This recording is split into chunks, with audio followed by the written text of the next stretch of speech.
Is this painting you're looking at right now good? Or is it bad? What about this painting, exhibited the same year? Is it better because its forms and figures are more clearly defined? Because it tells a dramatic story? Or is this one better because it captures a fleeting moment?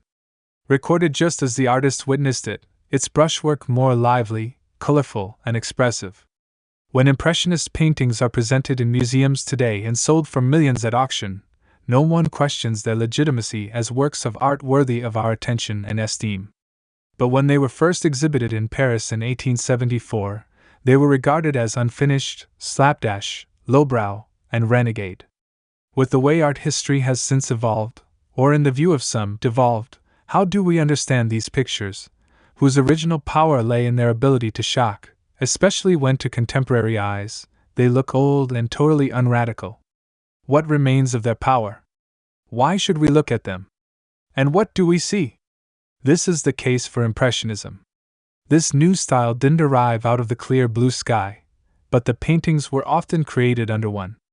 A hallmark of the art that would come to be known as Impressionist was that many were painted outside of the studio and in the world, or as the French say, en plein air. The slow studio-based approach that held sway at the annual salons of the French Royal Academy, whereby tonal gradations were gradually built up with layer upon layer of glazes. Impressionist works were frequently begun if not completed entirely out of doors. These artists used smaller canvases that were easy to transport and finish quickly before the light or weather changed. Artists had been painting in the landscape for some time, like Dutch artists of the 17th century. And even more recently in England, where the likes of John Constable won admirers for his pictures of villages and countrysides, and J. M. W. Turner wowed with his highly dramatic and abstracted scenes from nature.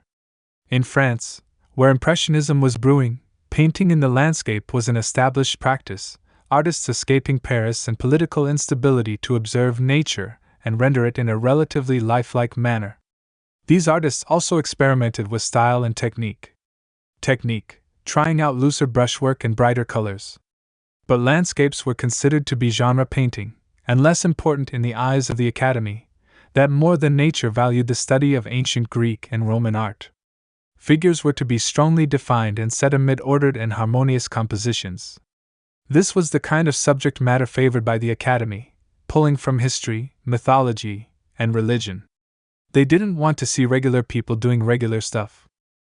The so-called realists had already challenged the Academy's values by painting scenes from contemporary life, sometimes admitted to the salon, and sometimes denied. Gustave Courbet built his own pavilion during the 1955 Paris World's Fair, circumventing the official juried exhibition and showing this painting where, it's worth noting, the focus is on a landscape painter.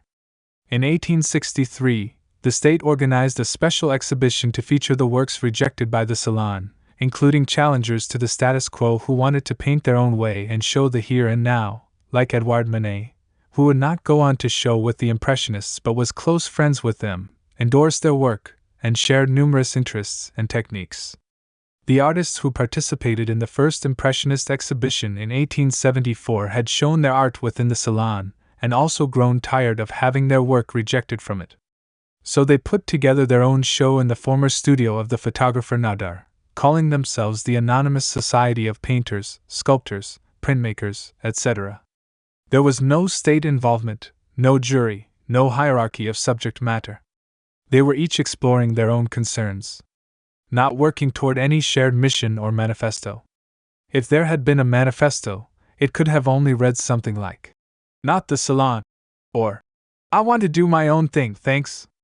But in general, we could say this group was mostly painting from modern life. Cityscapes and landscapes, using a brighter palette of colors, broken brush strokes, and loosely defined forms that gave the works an air of spontaneity. So much so that art critic Louis Leroy commented on the accuracy of the title of one of Claude Monet's paintings on display: Impression Sunrise. To Leroy, it was merely an impression. A sloppy and unfinished sketch unsuitable for display or sale. He dubbed the show Exhibition of the Impressionists, as an insult. But another critic recast the name in a positive light, saying of the new work, "It's lively, brisk, light, captivating." What a rapid grasp of the object, and what an amusing facture. It's summary. Agreed. But how spot on the marks are. As you know, the name stuck, and the artists came around too. Impressionist landscapes, unlike those that came before, often betrayed their place in time, showing city folk in the latest fashions or enjoying leisure activities in the Paris suburbs. New railway lines had made travel out of the city easier than ever, and the Impressionists were unafraid to show signs of this new way of life, and also of the increased industrialization around them. Life was getting faster, and it followed that art should, too. Paris had changed enormously in the preceding decades, having undergone wholesale renovation beginning in the 1850s.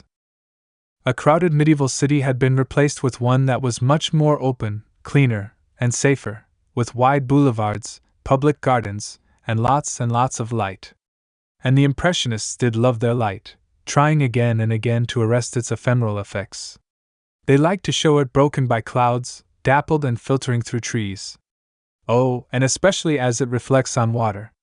Even when painting interiors, which they did indeed do, they loved to include a window, often with sheer drapes through which light could filter. Because they were often capturing atmospheric effects that would change with the passing minutes, the paintings have the feel of improvisation, even if they took a while to get just right.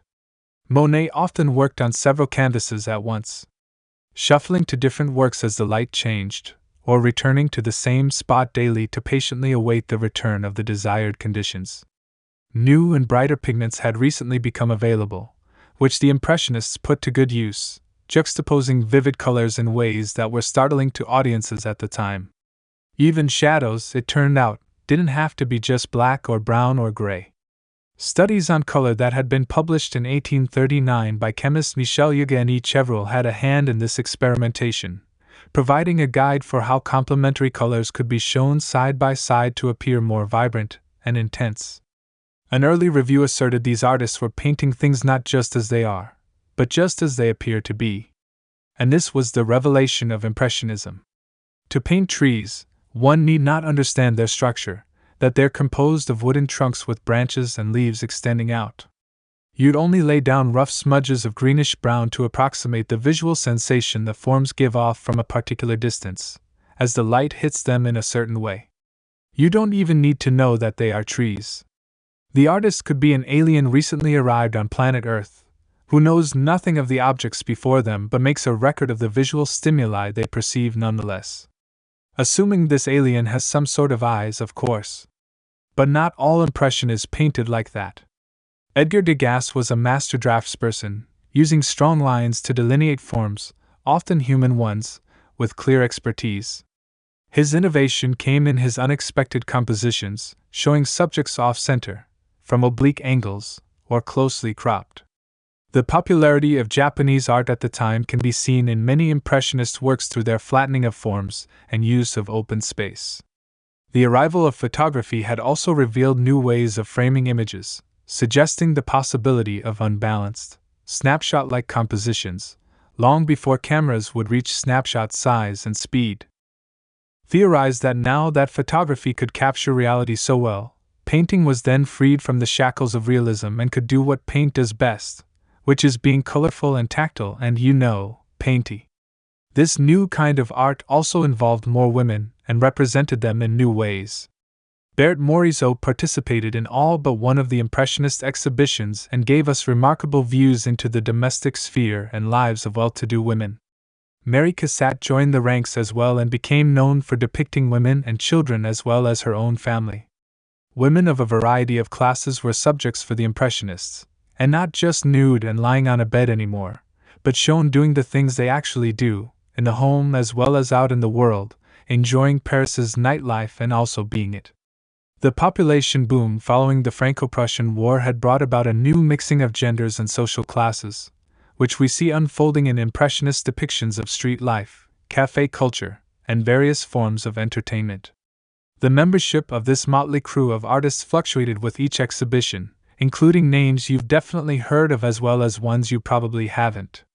By their last exhibition in 1886, few of the artists were working in a style you'd likely identify as Impressionist. Core members had evolved their own styles and were exhibiting independently. and the artists we now consider neo-impressionists had arrived. Like Georges Seurat and Paul Signac, who were interested in the more scientific aspects of color and how our eyes process it. What we call post-impressionism had reared its head as well in the form of the young Paul Gauguin. By 1886, impressionism had become a global tendency, with artists around the world exploring similar techniques and styles and subject matter. That impressionism as a word exists owes a credit to the concurrent expansion of the popular press, the first art movement with a name to be covered widely, with reviews ranging from neutral to complimentary to openly hostile. The art market had recently strengthened as well, bolstered by a stronger French economy. And a new category of collector had emerged, interested in apartment-scale pictures rather than castle or cathedral-scale ones. Art dealer Paul Durand-Ruel was a primary force behind selling the Impressionist works, both in Europe and America, where the paintings were snapped up and eventually gifted to the museums where many are still held today. It was a newly common practice among dealers to encourage their artists to find their own niche in the market, each to peddle their own singular vision. And it's that singular subjective vision that Impressionism has come to embody. What these artists were able to capture, and what still enthralls us, is not the world as you see it, or as a large crowd might, but the world as only they see it. It's why their last names still hold power, evoke strong associations, sell for millions at auction, and draw crowds. When you look at an Impressionist work, you're aware that a person stood before the canvas, applying the paint mark by mark, from their own particular viewpoint, and in their own distinct manner. In it, we can see the beginnings of the cult of the individual that has since taken hold, inklings of the now widespread thirst to share our everyday views of the world, each from our own angles and in our own styles. Impressionism was one of the first of a string of avant-garde art movements, each rejecting tradition and embracing the modern, promoting new ideas about what art could be and what it could do. Whether or not you're familiar with the succession of isms that followed, you already know the narrative. Students learn from their teachers, but then repudiate their lessons and push on to forge their own paths. Novel methods over time lose their ability to shock. New ideas replace old, and the cycle continues. And now it's gotten even faster. An 1874 review of the first Impressionist exhibition posed the question, is the absence of rules a good thing? Only the future will enlighten us. And enlighten us it has, demonstrating the breadth of what the pursuit of singular vision can bring forth. But the best case for Impressionism is the art itself. In a museum filled with the dark and dramatic art that preceded it, and the often confounding art that follows, Impressionism is really pleasant. It's not violent or distressing or sentimental or moralistic. It's recognizable subject matter rendered in an interesting but not overtly challenging by contemporary standards kind of way. It's an optical delight, giving us windows into a fascinating historical moment created by supremely talented artists who pushed art in new directions to better represent that moment and their own view of it. And that is enough.